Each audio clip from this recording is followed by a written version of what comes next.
मैं नदीम लारी black bamboo media से। गुज़िश्ता कई दिनों से महाराष्ट्र में चल रही सियासी हलचल को आखिर ब्रेक लग गया। इस सियासी हलचल को मुख्तलिफ़ लोगों ने मुख्तलिफ़ ज़ाविये से देखा है। हर आदमी का अपना अपना अलग देखने का नज़रिया रहा है। मुंब्रा के मशहूर सोशल वर्कर और कांग्रेस के सीनियर नेता राजू अंसारी ने अपने नज़रिए से एकनाथ शिंदे और देवेंद्र फडणवीस की सरकार को किस तरह देखा, शिवसेना, राष्ट्रवादी कांग्रेस पार्टी की महाविकास आघाड़ी के साथ जो खेल हुआ है और जिस तरह से महाविकास आघाड़ी सरकार ख़त्म हुई है, उसको किस नज़रिए से वो देखते हैं। एकनाथ शिंदे के मुतालिक उनकी क्या राय है, एकनाथ शिंदे के हुकूमत को लेकर के उनकी क्या आशाएं हैं। जब हमने उनसे बात किया तो राजू अंसारी ने जो तफसीली बात की है वो पेश है आपके सामने इस वीडियो में। राजू भाई, सबसे पहले तो आपका बहुत बहुत शुक्रिया कि आपने हमको टाइम दिया। हम अभी इस वक्त बात करेंगे महाराष्ट्र की जो अभी सियासत है, जिस तरह से महाराष्ट्र की सियासत ने करवट लिया और जो हलचल के बाद अभी जाके शांत हुआ है यहाँ पे। तो इस जो अभी नई सरकार जो आई हुई है शिंदे फडणवीस की, उद्धव सरकार के गिराने में किसका हाथ ज़्यादा रहा है और क्यों सरकार गिराई गई है? मैं ये समझता हूँ कि कहीं ना कहीं जो शिवसेना के आमदार थे, जो शिवसेना के मिनिस्टर थे, वो इस वजह से नाराज़ थे कि जो शिवसेना की सरकार में जो उनका चीफ मिनिस्टर था, सरकार वही चला रहे थे।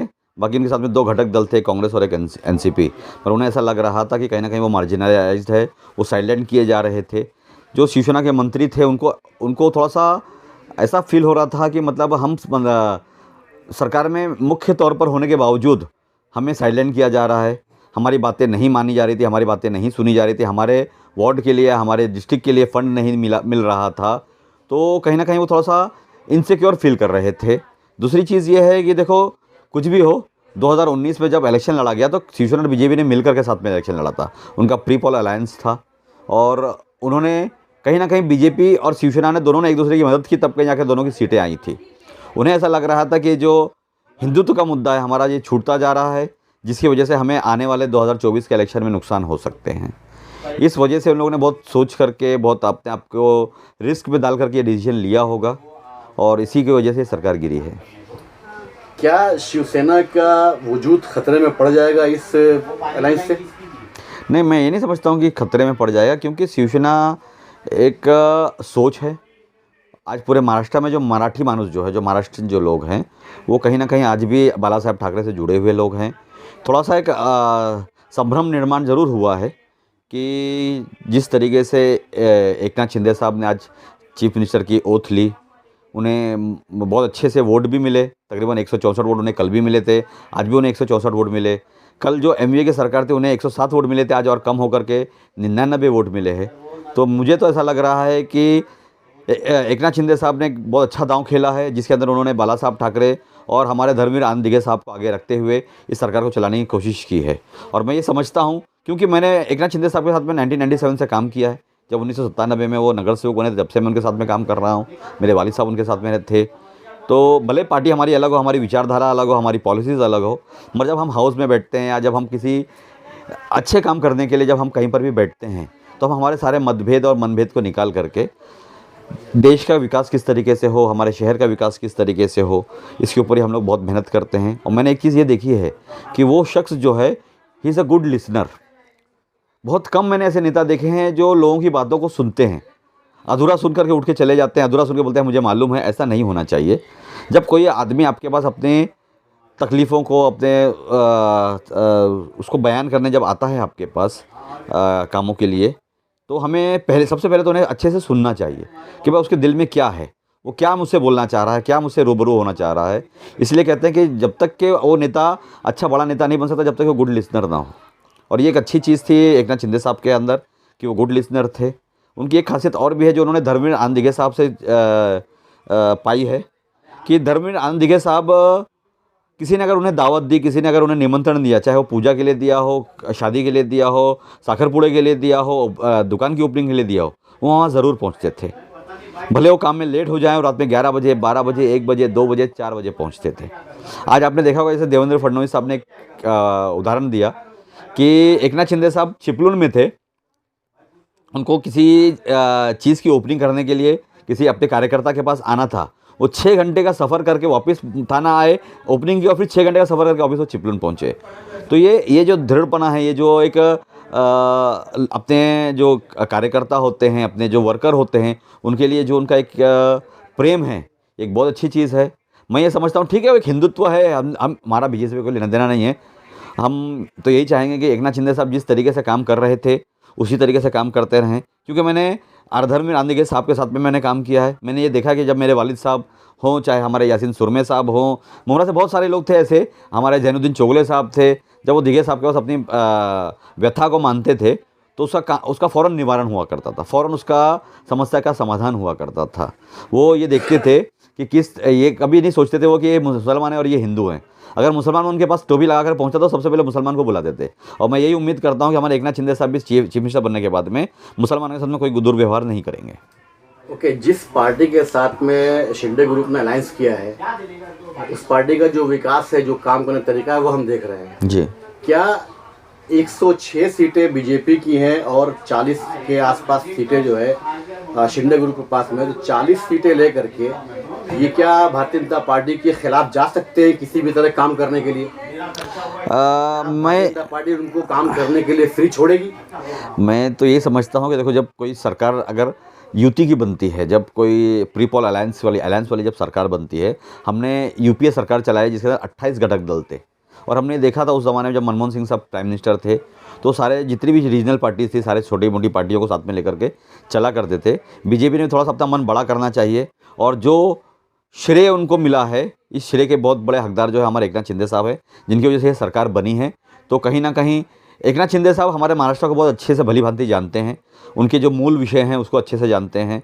तो उनको थोड़ा सा फ्री हैंड अगर मिलेगा तो इस महाराष्ट्र के अंदर काया पलट हो सकती है, महाराष्ट्र के जो मूलभूत सुविधा हैं वो पूरी पुरैया हो सकती है, जो इंफ्रास्ट्रक्चर डेवलपमेंट है वो अच्छे से हो सकता है, जो लोगों के छोटे मोटे जो तकलीफ़ें हैं वो किस तरीके से दूर की जानी चाहिए, इसके ऊपर बहुत अच्छा अभ्यास हमारे एकनाथ शिंदे साहब का है। और मैं समझता हूं कि अगर एकनाथ शिंदे साहब को फ्री हैंड दिया गया, और बीजेपी देना चाहिए, अगर दे देती है तो शायद वो बहुत अच्छे से सरकार चला ले जाएंगे। शिंदे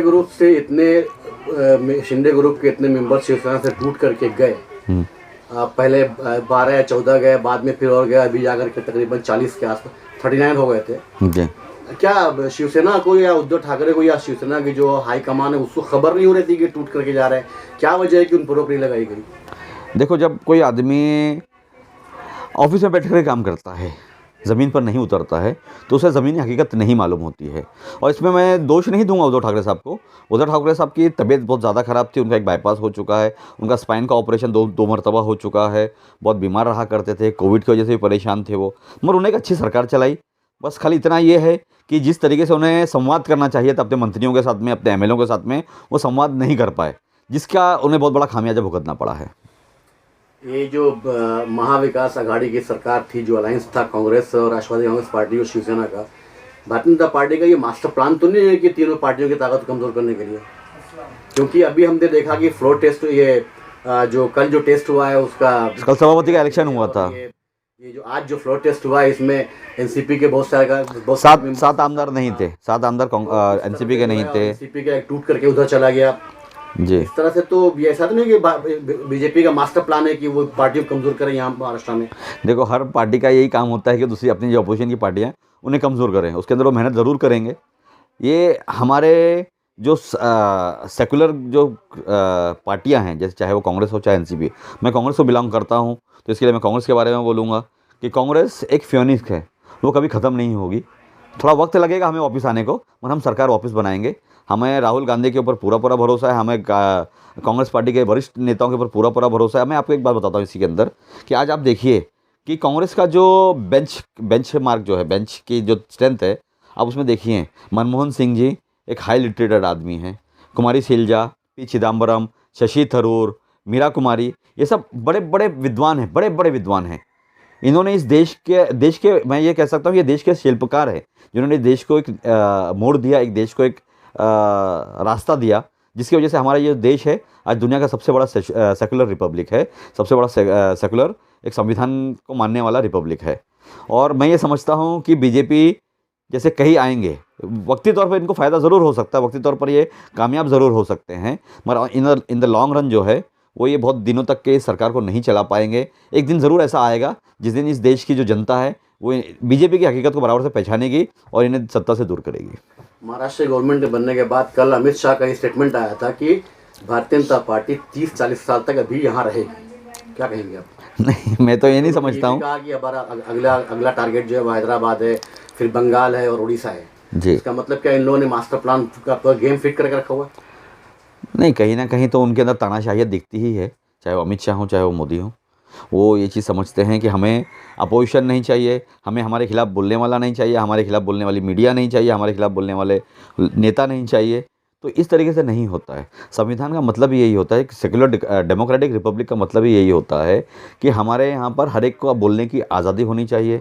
वो अपने मन को अपने सामने अपने ज़बानों के ज़रिए से लोगों के सामने रखना चाहिए, किसी को बुरा नहीं लगना चाहिए। मैं अपनी बात करता हूँ, मेरे सामने बहुत सारे अपोजिशन के लोग हैं जो मेरे खिलाफ़ बातें करते भी हैं, मेरे खिलाफ़ इलेक्शन भी लड़ते हैं। जैसे मेरे सामने सुभाष भाई साहब इलेक्शन लड़े, मेरे सामने मरहूम अल्लाह उन्हें जन्नत नसीब करे यासीन सुरमे साहब इलेक्शन लड़े, मेरे सामने रऊफ़ लाला साहब इलेक्शन लड़े। बहुत सारे ऐसे लोग हैं जिन्होंने हमारे सामने इलेक्शन लड़ा, मगर ये उनका ये संवैधानिक हक है उनका कि वो मेरे सामने इलेक्शन लड़ें। मेरी कोई बपोती या मेरी कोई प्रॉपर्टी नहीं है रशीद कंपाउंड।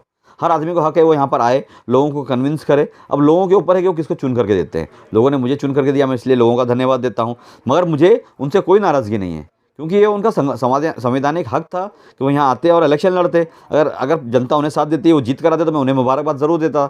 वो हार गए, उसके बावजूद मैंने उनकी बहुत इज़्ज़त की और हमेशा मैं उनके साथ में जुड़ करके काम करने की कोशिश की।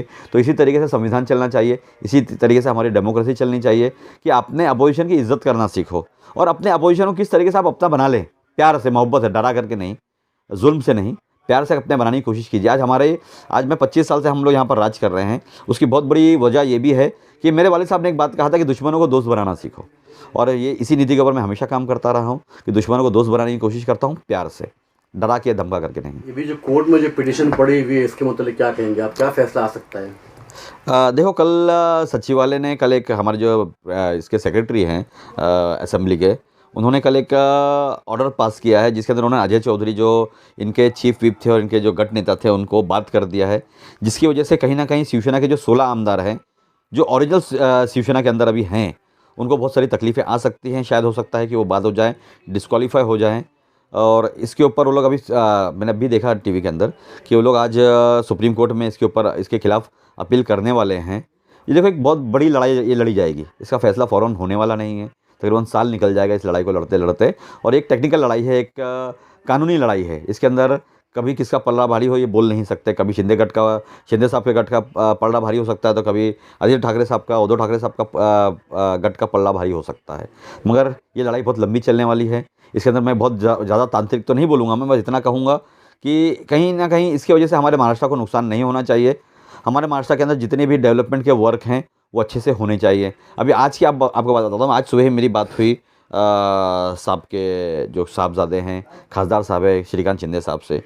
हमारे मुमरा कौसा में पिछले कई सालों से 45 mld पानी मिला करता था। फिर हमने उसके ऊपर थोड़ा सा प्रेशर डाला, थोड़ा सा म्यूनसिपल कॉर्पोरेशन ने अपील की, तो हमें 12वीं डैम से 6 mld पानी बढ़ा करके 51 mld पानी मिल रहा है। आज मुझे एक बात बताइए, 1995 के बाद से मुमरा की आबादी कितनी तेज़ी से बढ़ी है। आज हमारे मुमरा कौसा की आबादी तकरीबन 7 लाख के आसपास की आबादी है। क्या 51 mld हमें पानी पूरा पड़ेगा? नहीं पड़ने वाला है। हमारे पास 12वीं डैम है। देखो, मैं आपको एक बात बताता हूँ, मैं टेक्निकल थोड़ा सा बोल देता हूँ आपको। मैं कोई यहाँ पे लिख करके नहीं बोल रहा हूँ, आपको टेक्निकली एक बात बताता हूँ। हमारा 12वीं डैम जो है वो 68.4 मीटर की गहराई का वो डैम था, जिसे हमने 4 मीटर और बढ़ाया। आज वो 72.4 मीटर का डैम है, जिसकी पानी देने की जो कैपेसिटी है वो 930 mld पर डे की कैपेसिटी है। 930 मिलियन लीटर्स पर डे, बहुत बड़ी कैपेसिटी है, जिससे हमें पानी मिल रहा है। बहुत कम पानी मिल रहा है हमें, 200 mld पानी हमें वहाँ से मिलता था। मैं समझता हूँ अगर 200 की जगह 220 mld का पानी मिल जावे, जिसमें से 20 mld पानी हमारे मुमरा को अगर मिल जावे, तो आज जो इतनी बड़ी यहाँ पे टाउनशिप बन रही है, देख रहे हैं आपकी मुमरा में बड़े बड़े बिल्डरों ने बड़ी बड़ी टाउनशिप बनाई है और बन भी रही है। अंडर कंस्ट्रक्शन में बहुत सारी टाउनशिप है। आने वाले दिनों में बहुत ज़्यादा तकलीफ हमें पानी की होने वाली है, जिसके लिए हमने आज संज्ञान लिया है। हमने साहब से बात की है और आज साहब 4 बजे आने वाले भी हैं टिम्बी नाके पर। मैं मिल तो नहीं पाऊँगा आज, क्योंकि उनके पास Z+ सिक्योरिटी हो चुकी है, मगर हम कोशिश करेंगे कि उनसे एक बार रूबरू होकर के मिले। और मुमरा के बहुत सारे मुद्दे हैं, खाली पानी का ही मुद्दा नहीं है। पानी के साथ में हमारे हॉकर जोन का मुद्दा है, हम चाहेंगे मुमरा में जो हॉकर्स हैं इन्हें बाइफरकेट करके मुमरा में 3 या 4 जोन बनाए जाए, चाहे एक मुमरा मार्केट में बनाई जाए, एक शंकर मंदिर पर बनाई जाए, एक अमृतनगर पर बनाई जाए, एक कौसा में बनाई जाए, एक सील पे बनाई जाए। ऐसे अलग अलग मार्केट बना दी जाएगी तो लोगों को अपने अपने सामान खरीदने में, अपने अपने बाज़ार खरीदने में आसानी हो सकती है। और वो लीगल होनी चाहिए, महानगर पालिका से मंजूर होकर के बनाई जानी चाहिए। उसी के साथ में हमारा हॉस्पिटल है। अभी आपको एक हॉस्पिटल की बात बता दूं, हमारे पास कलवा में एक छत्रपति शिवाजी महाराज रुग्णालय है और साथ में राजीव गांधी मेडिकल कॉलेज है। आप यकीन नहीं मानेंगे कि हमें उसका पैसा निकालने में कितनी अड़चनें आती है। महानगर पालिका, क्योंकि महानगर पालिका खुद एक लॉस में चल रहा है, आज हमारे पास पगार देने को पैसे नहीं, तो हम इतने बड़े बड़े हॉस्पिटल नहीं चला सकते, नहीं संभाल सकते। तो हमने इसके ऊपर, हमारी एक सोच है ऐसी कि क्यों ना ये जितने भी ऐसे हॉस्पिटल, चाहे वो शिवाजी महाराज रुग्णालय हो, चाहे हमारा मुमरा का हकीम अजमल खान हॉस्पिटल हो, इन हॉस्पिटलों को हम लोग फ्रेंचाइज करके स्टेट गवर्नमेंट से हम लोग को कहें कि उनको गोद ले लें, उन्हें अडॉप्ट कर लें। अडॉप्ट करने के बाद में कुछ पैसा हम महानगर पालिका की तरफ से दें, कुछ पैसा जो है वो स्टेट गवर्नमेंट दें, तो मेरे ख्याल से पटरी रास्ते पर आ जाएगी। आज थाने महानगर पालिका का जो सबसे बड़ा हॉस्पिटल है शिवाजी महाराज रुग्णालय, उसका फुटफॉल पर डे 20,000 का है। 20,000 पेशेंट्स वहाँ पर जाते हैं, ओपीडी और आईपीडी मिला करके, है ना। तो अगर हमारा कौसा का हॉस्पिटल इस तरीके से अगर चालू हो जाता है, सही तरीके से फुल फंक्शन हो जाता है, तो हमारे पास वहाँ पे डायलिसिस सेंटर है, हमारे पास वहाँ पर टीबी आइसोलेशन वार्ड है, बर्न केयर है, बड़े माइनर और मेजर ओटी सेंटर्स है, ऑपरेशन थिएटर्स हैं, बहुत सारी चीज़ें उसके अंदर हैं। अगर ये सही तरीके से अगर चालू हो जाता है तो शिवाजी महाराज रुग्णालय का बोझ कम होगा, मुमरा कौसा को आसानी होगी। ऐसे कई और मुद्दे हैं, आपको बता दूं, जैसे हमारे यहाँ में मुमरा कौसा में डीपी रोड का बहुत बड़ा मुद्दा है। हमारे यहाँ टैक्स का बहुत बड़ा मुद्दा है। आज भी हमारे यहाँ टैक्स जो है वो आज भी लोग हाथों से लिख रहे हैं। आज पूरे थाना में कंप्यूटराइज हो गया हमारा, आज भी हमारा मुमरा जो है हाथों से लिख रहा है। हम मुमरा कौसा के जितने भी टैक्स पेयर्स जो हैं, जो रेसिडेंशियल्स जो हैं, उनको हम कंप्यूटराइज करके, जो हमारे एकनाथ शिंदे साहब ने एक बहुत बड़ा काम किया था कि 500 स्क्वायर फीट के नीचे के जितने भी फ्लैट है उनका टैक्स माफ़ किया है। तो उसको किस तरीके से किया जाए, जो शास्त्रीय कर जो हमें 3 पट लगाया गया है उसको किस तरीके से माफ़ किया जाए, लोगों को किस तरीके से सुविधाएँ दी जाए, इसके ऊपर हम लोग मेहनत करेंगे। और भी बहुत सारी चीज़ें हैं जो हमारे दिमाग के अंदर है। जैसे हमारा मुमरा का पुलिस स्टेशन है, इलीगल तरीके से इलीगल जगह पर बना हुआ है। हम ये चाहेंगे कि हमारे बाहुबली जैन मंदिर ट्रस्ट के अंदर हमारे पास एक ज़मीन का रिजर्वेशन है, जिसे हम लोग एक छत के अंदर, हमारा तकरीबन 17,500 स्क्वायर मीटर का प्लॉट है। वो तकरीबन मेरा अंदाज़ा है कि 4.5 एकड़ का प्लॉट है वो। इस प्लॉट के ऊपर हम ये चाहेंगे कि हमारे पास मुमरा प्रभाग समिति आज भी एक मेकशिफ्ट ऑफिस के अंदर चल रही है, हमारी दीवा प्रभाग समिति मेकशिफ्ट ऑफिस के अंदर चल रही है। हमारे थाना के अंदर 10 प्रभाग समितियाँ हैं। आप जाके थाने की प्रभाग समितियाँ जाके देख सकते हैं। उनकी खुद की एक इंडिपेंडेंट प्रभाग समिति की बिल्डिंग है, जिसमें पार्किंग है, उनके पास सिंगल विंडोज़ है, उनके पास बहुत सारी सुविधाएँ उपलब्ध है। तो हमारे मुमरा को क्यों नहीं, तो मुमरा को भी ये होना चाहिए। हमारा पुलिस स्टेशन एक जगह पर आ जाना चाहिए। हमारे ऐसे बहुत सारी चीज़ें हैं जो हम चाहेंगे कि उस सिंगल रूफ के अंदर हमारे को, लोगों को एक ही जगह के अंदर सारे काम उनके हो जाएँ, चाहे वो MTNL हो, चाहे वो MSCB का ऑफिस हो, चाहे पुलिस स्टेशन हो, चाहे वो तलाटी हो, चाहे वो हमारा म्यूनसिपल कॉर्पोरेशन का ऑफिस हो, चाहे वो हेल्थ केयर हो। ऐसा अगर एक साथ में एक ही सिंगल छत के अंदर अगर आ जाएगा, और वो सेंटर है, बाहुबली जैन मंदिर ट्रस्ट जो है वो सेंटर है, तो बहुत सारे लोगों को वहाँ पे पहुँचने में आसानी होगी।